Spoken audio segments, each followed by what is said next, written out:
again, people from Paradox Plaza. I'm gonna show you the following of my other video on how to make your custom map from your own map of Europa Universalis 4.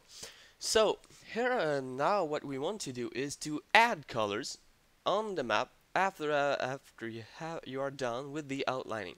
So what you can do first, if it's not done now, is you can lock your other layers to be sure to not write on them, because that would be sad. So here I'm gonna lock my outlining model and paper layer, and I created two other layers that I called bluing and greening. Obviously bluing will be our blue colors and greening will be our green color. You can also, if you want, create a third layer named browning or named yellowing for the mountain, for example, or for the desert. So here in my bluing, what I'm gonna do is I'm gonna add colors to every body of waters. So what you want to do is use a brush. You want to use a thick brush because you don't want to do something very precise. All you want to do is really to add some tint to the water. So here I'm gonna take a brush with a 0% hardness, and I'm gonna put it I'm gonna use it pretty big because, as I said, I don't want to use it really precisely. So here I'm going with 150 pixels, and what is important is you want to put a 20% opacity. This is because you don't want to write directly on the paper and only see the color. You only want merely to give the paper a tint, but you want to keep the paper texture that is behind. So with 20% this is easily done. So after that you want to find your color. So for the water I suggest you to use a pretty clear color because you want to write on it after that. So something like this would be nice. So after that you directly paint your color.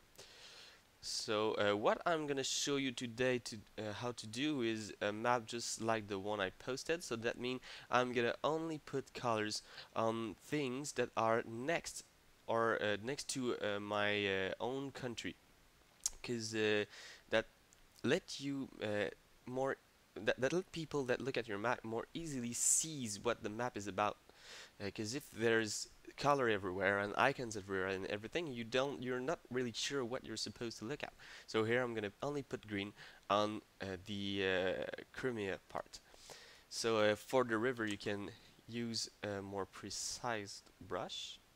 I'm not gonna do that too precisely, but when you're gonna do it yourself, you can take your time to make it really precise. So here I'm drawing the color.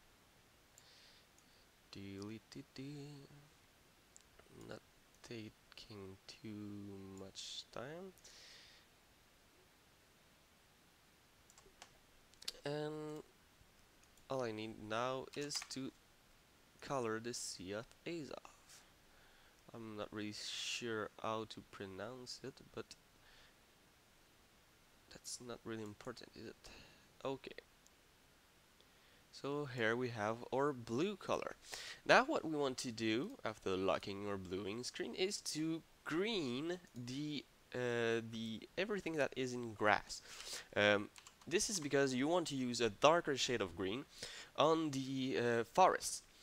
But remember that if you add your darker green on your lighter green, you will end up with erasing the paper texture, because the opacity is going to become more and the color is going to become more and more opaque.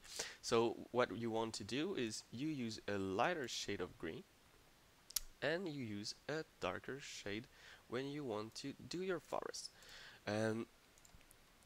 So here you can't see really the forest, so what you can do is directly look on your European map, and as you can see I have maybe like 4 or 5 provinces that are in grass, and for the major part it's gonna be forest. So I'm just gonna follow what I see here, and when there is not a lot of forest, what you can do is put some green, but just one click, so that it will not be too dark, and after that you can add forests without problem. So I'm gonna add some forest here, and that will be it. And after that, we're gonna add the color of darker green for the forest. So be more here and here and here. You should be able to still read what is written on your model if you want to have it thick. Because if you can't read what is written, this is because you probably put too much color. So here is what our map look like. So after that, you can see that every part that where there are no colors, you can put lighter green on them. So let me just do that. Okay, you can erase where you have where you vous avez débordé en français, je ne sais pas comment le dire en anglais, where you weren't supposed to put colors and you put them, but I'm not gonna put too much time on this because I don't want to be for this video to be too long. So we're just gonna let it like this for now. Okay, so when the color is done, what you want to do is to add boundaries. So for this, in the icon I use, in the brushes I use, I'm gonna go with this one. You want to add pretty thick borders because it what you now are delimiting is the countries. So you don't want to put really fine lines. You want the borders to be really obvious. So what you want to do is after that, it's only to follow the borders. You want to do it at 100% opacity and you want to do it in black. Don't forget that. Okay, and remember that it is not really useful to add boundaries directly on rivers because the rivers are already working as a kind of boundaries. So you'll see that in Europea, the creator had the good idea to use rivers as borders, just as it was in that time, so that simplify your work here. So again, I'm gonna do that pretty quickly, just adding some borders here and there. And there you are.